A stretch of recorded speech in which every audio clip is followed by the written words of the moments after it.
శాంతి TV ప్రేక్షకులకు నా హృదయపూర్వక వందనాలు చెల్లిస్తున్నాను. బెతెస్దా మినిస్ట్రీ సమర్పించు జీవస్వరం అను ఈ కార్యక్రమానికి మిమ్మల్ని ప్రేమతో మేము ఆహ్వానిస్తున్నాము. ఇప్పుడు వివేచన, ప్రవచన, స్వస్థత వరములు కలిగిన దైవజనులు వాక్యోపదేశం అందిస్తారు. మీ అందరికీ ప్రభుపేట మరొకసారి ప్రభుపేట వందనాలు తెలుస్తున్నాం. అదే రీతిలో మరి ఆ శాంతి టీవీ డైరెక్టర్ గారికి ప్రభుపేట వందనాలు. అదే రీతిలో ఈ శాంతి టీవీ ప్రేక్షకులందరికీ కూడా, ఈ వర్తమానం చూసి ప్రతి ఒక్కరు కూడా ప్రభుపేట మరొకసారి వందనాలు తెలియజేస్తున్నాం. హల్లెలూయా. ప్రభు నామమునకు మహిమ కలుగును గాక. చిన్న మీ అందరికీ మరొకసారి వందనాలు చేస్తున్నాం. బాగున్నారండి? Praise Lord. దేవుడు మిమ్మల్ని, మీ కుటుంబాన్ని ఎంతగానో దీవించడం నేను నమ్ముచున్నాను.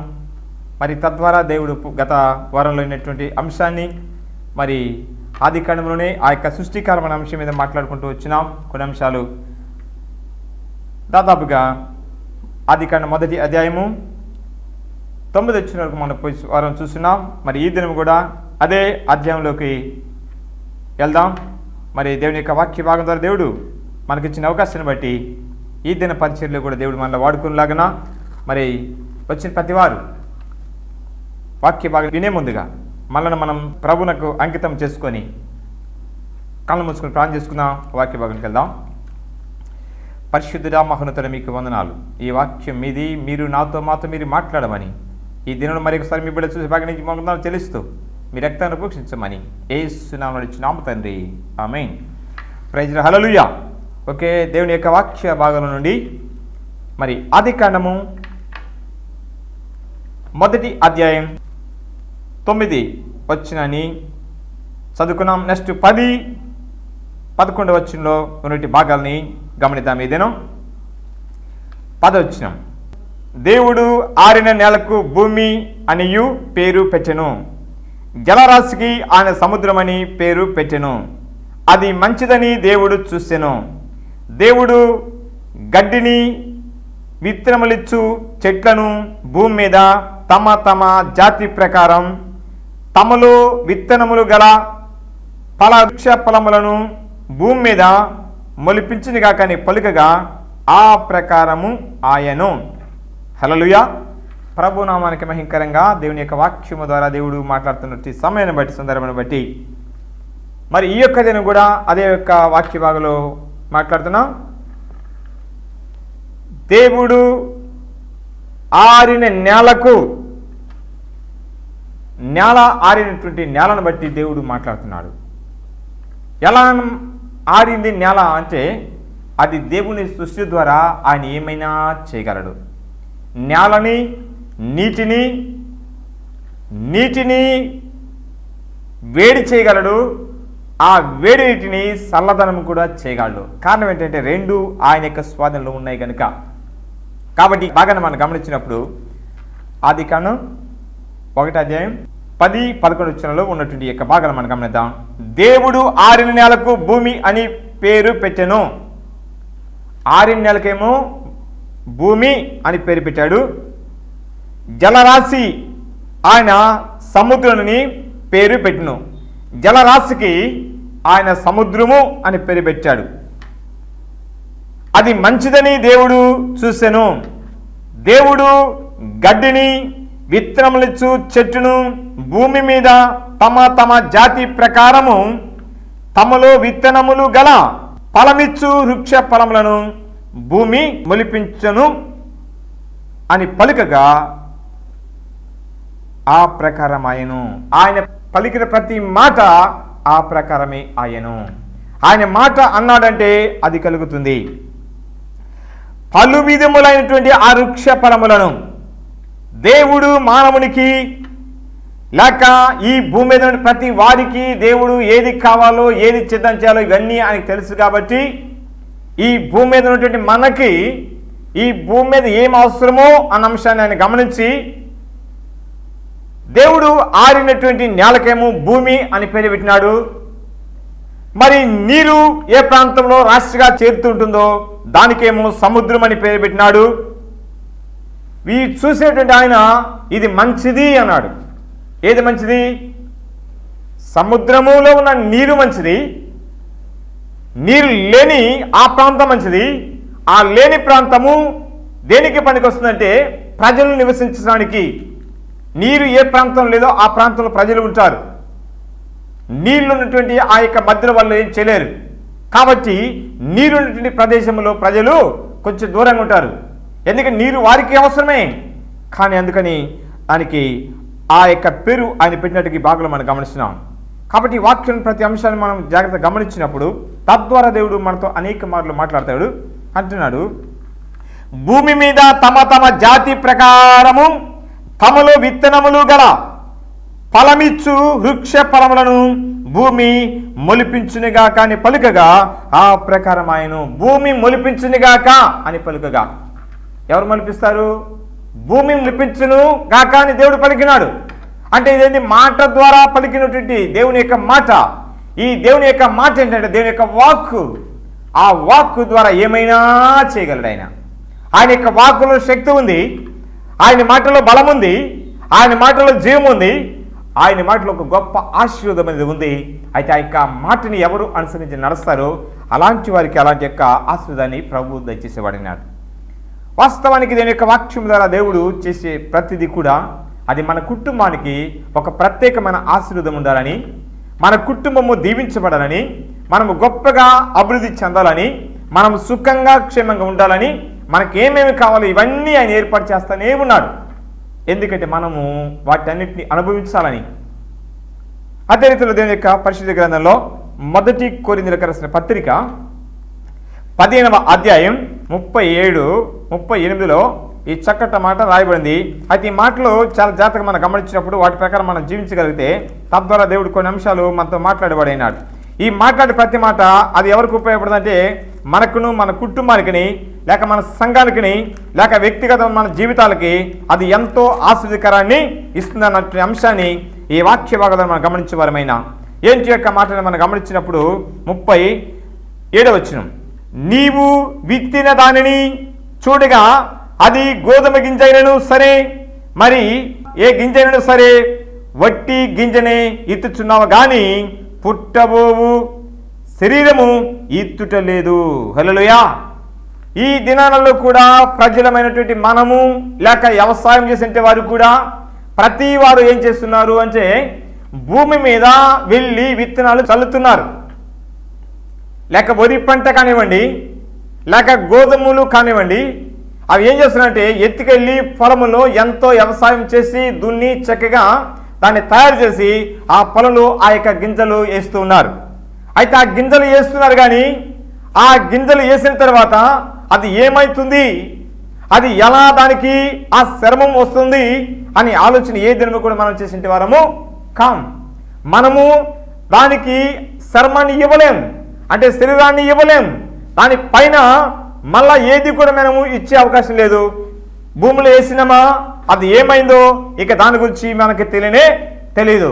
అందుకని ఇక్కడ వాక్య భాగంలో మనం గమనించినప్పుడు అంటున్నాడు చాలా స్పష్టంగా ఈ మాటలో అపోస్తలుడు పౌలు గారు చాలా చక్కగా అంటున్నాడు ఈ మాట, నీవు ఇత్తిన దానిని చూడగా అది గోధుమ గింజను సరే, మరి ఏ గింజను సరే వట్టి గింజనే ఇత్తుచున్నావు గాని పుట్టబోవు శరీరము ఇత్తుట లేదు.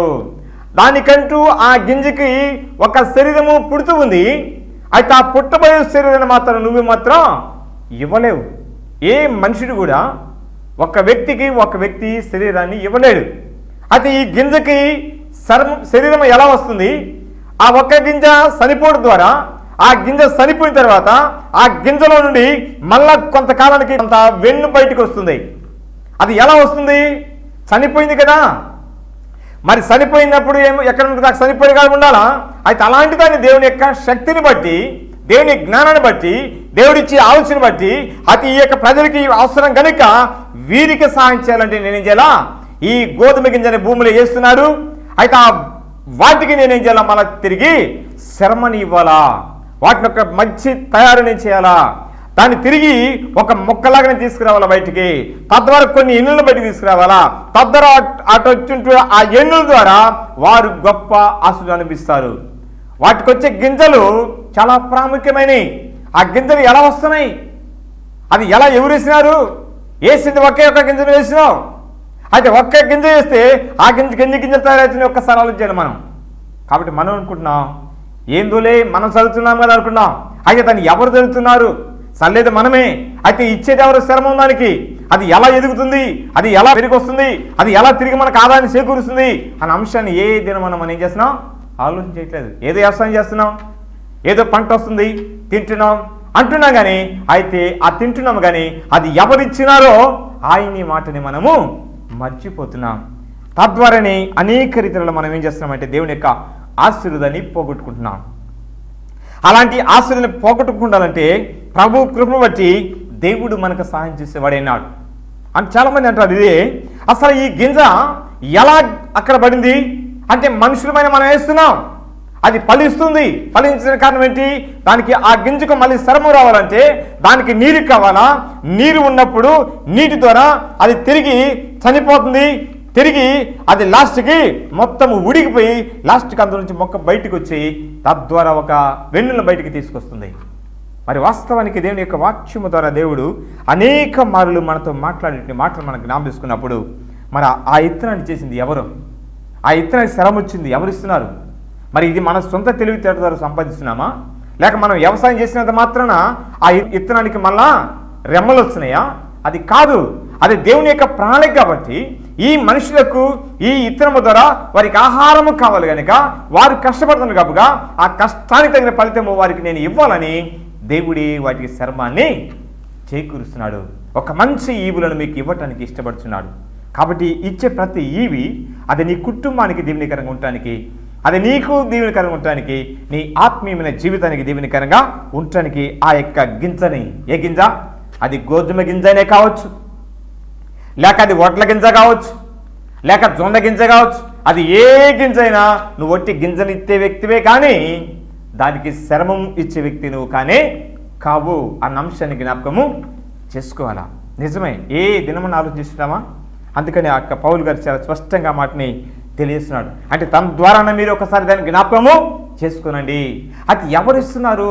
మనం అనుకుంటున్నాం అది నేనే విత్తనం వేస్తున్నాను, నేనే వ్యవసాయం చేసినాను, ఆ వ్యవసాయం చేసిన తర్వాత విత్తనాలు నేనే సార్లు వేస్తున్నాను కనుక అవి నాకు గొప్ప పంటని ఇస్తున్నాయి అనుకుంటున్నాం. కానీ అది ఎలా ఇస్తున్నాయి అంటే అసలు దాని కథానాయకుడు ఎవరు అనే అంశాన్ని ఏం చేస్తున్నాం? మనం మర్చిపోతున్నాం. అందుకని పౌలు గారు చాలా స్పష్టంగా ఆ యొక్క కోరిన యొక్క సంగతికి మాటలు చాలా స్పష్టంగా తెలుస్తున్నాడు.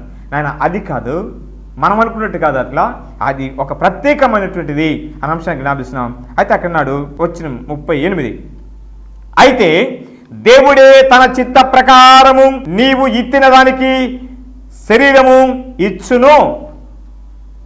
ఎవరిస్తున్నారంటే శరీరము? బా ఎంత చక్కటి మాట ఇది. శరీరము ఇవ్వటం అంటే ఎంత చిన్న సంగత. ఎవరు శరీరము ఎవరు చేస్తున్నారా? శరీరం ఇచ్చేది ఆయన చాలా స్పష్టంగా చేస్తున్నారు ఇక్కడ పౌలు గారు. ఆయన యొక్క అనుభవం చాలా గొప్పది.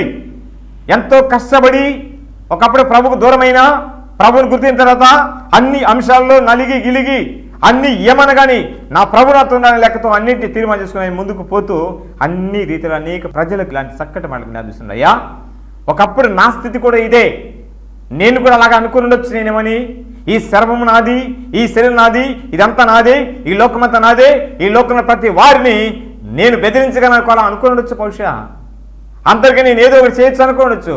కానీ తర్వాత తెలుసుకున్న అంశం ఏంటంటే ఈ అంశాన్ని జ్ఞాపకము చేస్తున్నాడు. ఎంత చక్కటి మాట ఇది.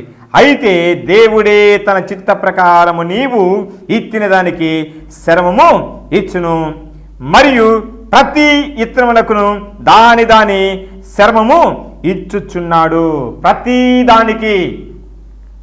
ప్రతిదానికి శ్రమనిచ్చేది ఆయన. ఆయన శ్రమను ఇవ్వకపోతే మనం ఏమీ చేయలేం. మనం పుట్టినాం, ఓకే, మన మీద శ్రమల పరిస్థితి ఏంటి? కాబట్టి ఇవన్నీ దేవునికి తెలుసు. మనిషికి ఏ శ్రమం కావాలా, ఎంత శ్రమం సరిపోద్ది, అది ఎలాంటి వ్యక్తికి ఏది ఇస్తే బాగుంటుంది, అవన్నీ కూడా దేవునికి బాగా తెలుసు. అయితే పశువుకి ఇచ్చేది పశువుదే, షాపుకి ఇచ్చేది షాపుకే, మనిషికి ఇచ్చేది మనిషి. రకరకాల శ్రమలు ఉన్నాయి. ప్రజలకి ఒకటి, లేక పశువుకి ఒకటి, షాపుకి ఒకటి, అంటే రకరకాలుగా వారి వారి యొక్క పరిధిని బట్టి ఎవరికి ఏది అవసరమో అలాంటి రీతిలో ఆయన సహాయం చేసేవాడు. కానీ మనం మాత్రం శ్రమని ఇవ్వలేము, కానీ మనం ఆ ఇత్తనాన్ని అభివృద్ధికి తీసుకురాలేము. కానీ ఆ ఇత్తనమే అభివృద్ధి చెందుతుంది. అది ఎలా చెందుతుంటే భూమిలో పడిన తరువాత. అంటే అదే రకంగా ప్రభువైన యేసుక్రీస్తు వారు కూడా మన కొరకు ఏమైనాడంట, ఆ యొక్క కలువరి శిలువలో అమూల్యమైన రక్తాన్ని కార్చి ఆయన అదే రకాల గోధుమ గింజ ఏ రకంగా చనిపోయిందో అదే రీతిలో మనుషుల యొక్క పాప నిమిత్తమై ప్రభువైన యేసుక్రీస్తు వారు ఆయన యొక్క శిలువ మరణమై ఆయన మీ కొరకు నాకు తన ప్రాణాన్ని పెట్టిన వాడైనాడు. ఆ ఇత్తనం చనిపోయింది కాబట్టి ఆ ఇత్తనం చనిపోయిన తర్వాత ఆ ఇత్తనం మళ్ళీ తిరిగి శ్రమ రాగలిగింది. అట్నే మనందరి పక్షాన ఒక వ్యక్తి ఎవరంటే పరిశుద్ధుడైనటువంటి యేసు ప్రభువారు మన పాపం నిమిత్తం ఆయన చనిపోవాలా. ఎందుకు చనిపోవాలంటే మనల్ని అందరం బ్రతికించాలని. ఆయన చనిపోయినాడు, మళ్ళీ బ్రతికించినాడు, ఒక ప్రత్యేకమైన వారిగా జీవించమంటున్నాడు. అయితే బ్రతికిన మనము, ఈ లోకంలో ఉన్న మనము ఎవరి కొరకు బ్రతుకుతున్నాం? ఈ శ్రమని ఎప్పుడు ఆలోచించినావా? నాలో ఉన్న ఈ జీవము ఆనిచ్చింది, నేను తినే ఆహారము ఆనిచ్చింది, నేను నడిచే మార్గము ఆనిచ్చింది, నేను పడుకునే స్థలము ఆనిచ్చింది. అయితే నేను ప్రతి స్థలము ఆయన ఉన్నది. ఆయన లేకుండా నేను ఏ స్థలం కూడా లేను. కాబట్టి ఈ గోధుమ గింజను పోలి ఆయన మనిషితో మాట్లాడుతున్నాడు. గోధుమ గింజను పోలి మాట్లాడుతున్నాడు. గింజను బట్టి మనుషులకి అర్థం కాలేదని గింజను పోలి గింజలను చూపించి ఎవరిచ్చినారా దీనికి శర్మాన్ని అంటే ఎవరిచ్చినారు శర్మాన్ని? ఏ రోజున ఆలోచించినావా? ఈ శర్మ గురించి మనం ఇవ్వగలమా? శర్మాన్ని మనం ఇవ్వలేము. కానీ గింజలు వేస్తాం, అది ఎలా పండుద్దో కూడా తెలియదు, దానికి మళ్ళీ ఏమేమి కావాలో తెలియదు. అయితే తెలిసి కొంతమంది చేస్తారు, కొంతమంది తెలిసి కూడా వాటిని విడిచిపెట్టేస్తారు. అది పండితే పండి, పండకపోతే అదే రకం కొంతమంది ఏమిటంటే యేసుప్రభు దగ్గర పోతే పోదాం, లేకుంటే లేదు, అది బాగా అయితే ఇది కాకపోతే అలా కాదు. ప్రభు నా పక్షాన ఉన్నాడు, నాకు ఖచ్చితంగా సహాయం చేస్తాడు. ఎందుకంటే నేను కూడా ఒక గోధుమ గింజలాగా భూమిలో పడాలా. హల్లెలూయా! గోధుమ గింజలాగా భూమిలో పడాలా. భూమిలో పడి నేనేమేయాలా? చచ్చిపోవాలా. ఎవరు చచ్చిపోవాలా? యేసు క్రీస్తును చనిపోవాలా. బట్ తిరిగి ఆయన ఎలాగ లేస్తున్నాడో అలాంటి పునర్థమైన జీవితాన్ని కలిగి బయటికి రాగలిగితే గొప్పగా దీవించబడతాం. అలాంటి నమ్మకమైన దేవుడు మన పక్షాన ఉన్నాడు. కనుక ఈ వాక్య భాగాన్ని మనం ఆత్మీయంగా అర్థం చేసుకొని ఆత్మీయ మేలులు పొందడానికి ఎప్పుడు ప్రయత్నం చేస్తామో తద్వారా దేవుడు గొప్ప దీవెనలు మనకి మన కుటుంబాలకు అనుగ్రహించబడే అంశాన్ని ఈ వాక్య భాగం ద్వారా దేవుడు మనతో మాట్లాడుతున్నాడు. అయితే నెక్స్ట్ ఆ యొక్క అంశాన్ని మనం గమనించినప్పుడు ఆదికాండం 1వ అధ్యాయం 26వ వచనంలో ఒక చక్కటి మాట రాయబడింది. దేవుడు మన స్వరూపమందు మన పోలిక చొప్పున మనలను చేయుదుము. వారు సముద్రపు చేపలను, ఆకాశ పక్షులను, సమస్త భూమి మీద ప్రాకు ప్రతి జంతువును ఏలురుగా కానీ పలికెను. హల్లెలూయా!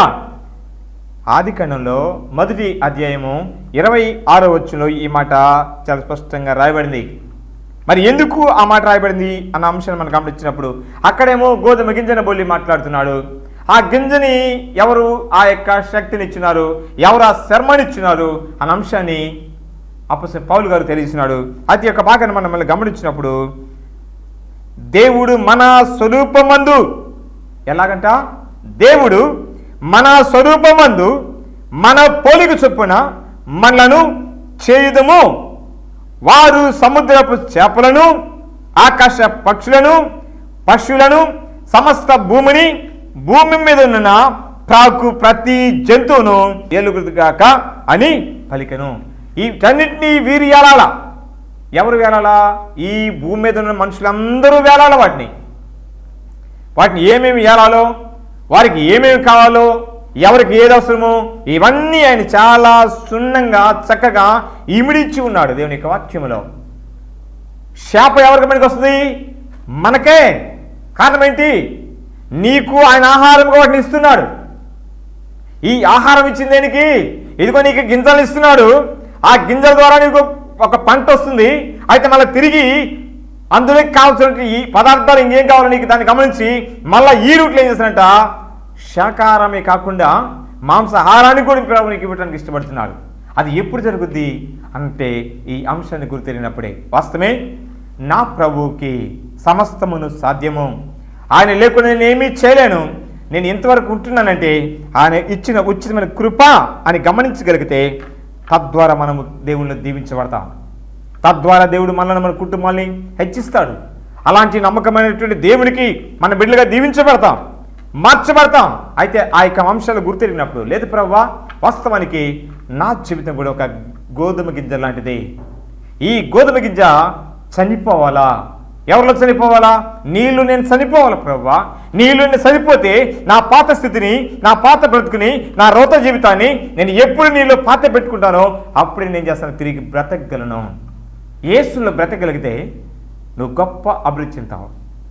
యేసులో జీవించగలిగితే గొప్పగా దేవుడిని దీవిస్తాడు. ఎలా దీవిస్తాడు?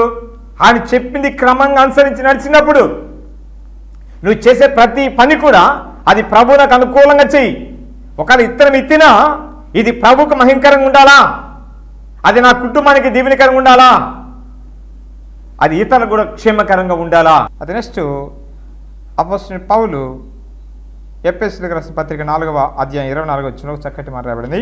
నీతి యథార్థమైన భక్తియు గలవారై దేవుని పోలికగా సృష్టింపబడిన నవీన స్వభావమును ధరించుకొనవలెను అని రాయబడింది. నవీన స్వభావము అంటే ఎప్పుడు ఆ నవీన స్వభావం వస్తుందంటే, అది ఆ గోధుమ గింజ భూమిలో ఎలాగా ఆ పాతి పెట్టిన తర్వాత ఎత్తున పడుతుంది, ఎలాగది అభివృద్ధి చెందుతో అలాగా నవీన స్వభావాన్ని ధరించుకోవాలంట. అలాగే ఇప్పుడు ఆ నవీన స్వభావాన్ని ధరించుకున్నామంటే కొత్త స్వభావాన్ని, కొత్త జీవితాన్ని ఎప్పుడు ప్రారంభిస్తామో తద్వారా దేవుడు మనకు అనేక రీతిలో మేలు చేస్తాడు.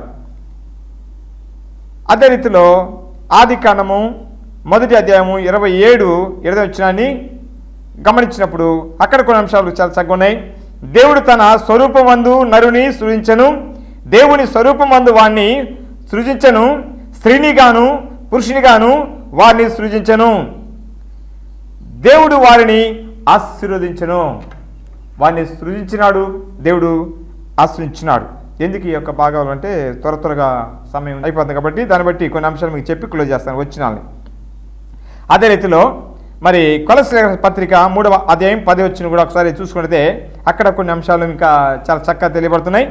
అదే రీతిలో మరి ఇంకా కొన్ని అంశాలు యాకోబు పత్రిక 3వ అధ్యాయము 9వ వచనం, అదే రీతిలో మత్తయి సువార్త 9:19వ అధ్యాయము 4వ వచనం, మార్కు సువార్త 10:6వ వచనం, అపోస్తలుడైన పౌలు అపోస్తలుల కార్యాలు 17వ అధ్యాయం 29వ వచనం, 1 కొరింథీ 11:9వ వచనం, 1 తిమోతి 2:13వ వచనం. ఈ భాగాలన్నీ మనం గమనించుకుంటూ వచ్చినప్పుడు వీటన్నిటిని చాలా క్షుణ్ణంగా అర్థం చేసుకోగలిగితే ఇందులో ఉన్న ప్రతి అంశం మనకి అర్థమవుతుంది. ఆ రీతిలో మనం ఎప్పుడు ఉండగలుగుతామో తద్వారా దేవుడు సహాయం చేస్తాడు. ఎలా అనగా ప్రాచీన స్వభావమును దాని క్రియతో కూడా మీరు ప్రత్యాదించి జ్ఞానము కలుగు నిమిత్తము దానిని సృజించిన వారిని పోలిక చొప్పున నూతనపరచబడుచున్న నవీన స్వభావమును ధరించుకొని ఉన్నారు. ఇప్పుడు ఈ నవీన స్వభావం మనం ధరించుకొని ఉండాలా. నవీన స్వభావం ఎవరి నుంచి వస్తుందంటే ప్రభువైన యేసుక్రీస్తు నుంచి ఒక నవీన స్వభావం మనం ధరించుకునే అవకాశం ఉంది. అంటే ఈ పాత స్వభావం పోయి నవీన స్వభావం అంటే కొత్త స్వభావాన్ని, అంటే కొత్త జీవితాన్ని, కొత్త అంశాలు మన మనసులోకి తీసుకొని ఈ పాతవన్నీ చెల్లిట వాటిని తీసి దూరంగా ఉంచాలా. ఇంతవరకు ఎలాంటి మనస్తత్వాన్ని మనం కలిగి జీవించినామో వాటిని మొత్తం ప్రభు యొక్క నామాలు విడిచిపెట్టుకొని ఒక నవీనమైనటువంటి శక్తిని, నవీనమైనటువంటి అభిషేకాన్ని ప్రభు ద్వారా మనం పొందుకోగలిగితే తద్వారా దేవుడు మళ్ళీ మన కుటుంబాల మస్తుగా దీవిస్తాడు. ఒక్క చోట నుండి అయితే వాస్తవానికి దేవుని యొక్క వాక్యం ద్వారా దేవుడు ఇంకొక చక్కని మాట జ్ఞాపిస్తున్నాడు. ఈ బాగా గమనించాల్సి 3:10లో దీనితోనే దేవుని పోలికగా పుట్టిన మనుషులను శపింతుము, ఒక్క నోటి నుండి ఆశీర్వాదమును శాపమును బయలుదేరును. ఒకే నోటి నుండి ఆశీర్వాదము శాపం రెండు కూడా ఇదే నోటిలో వస్తాయి. ఇదే నోటే దేవుని యొక్క పాట పాడతాం, ఈ నోటితోనే దేవుని యొక్క ప్రార్థన చేస్తాం, ఇదే మాటలు యేసు ప్రభు గురించి చెప్తాం, ఇదే నోటితో. అయితే అదే నోటితో మనం ఏం చేస్తాంట ఆ ఒక్క నోటి నుండి ఇతరులను శాపం వచ్చినా పెరుగుతున్నాం, అది దేవునికరం వచ్చిన